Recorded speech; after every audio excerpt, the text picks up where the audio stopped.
Assalamu alaikum wa rahmatullahi wa barakatuh. The question is that since embracing Islam, you've been informed that you really don't have open and unrestricted conversations with your male cousins. Now, what does Islam say about this? Well, first and foremost, in Islam, we have some regulations, we have some guidance concerning the relationships and how we will uphold these relationships with our family members.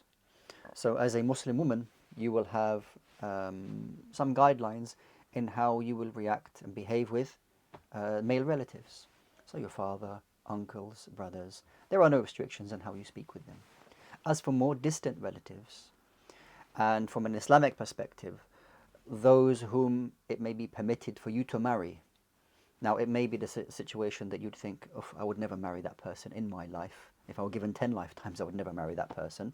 Nonetheless, from an Islamic perspective, it would be permitted for you to marry that person. I do understand that sensitivities, cultural differences, that it would be seen as that your cousin is almost like your brother or your sister. You would never marry them.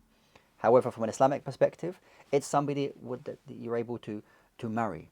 So this being the case, they are considered non-mahram, which means that they are not a direct relative of yours. Therefore, we would avoid things like free mixing, free engagement, free talking, and things like that.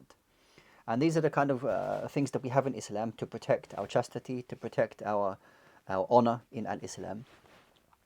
And this is how Allah subhanahu wa ta'ala has guided us in the Quran, and we find in the practice of the Prophet sallallahu alaihi wasallam in how we will interact with one another depending on who that person is. We ask Allah subhanahu wa ta'ala to make it easy. Ameen.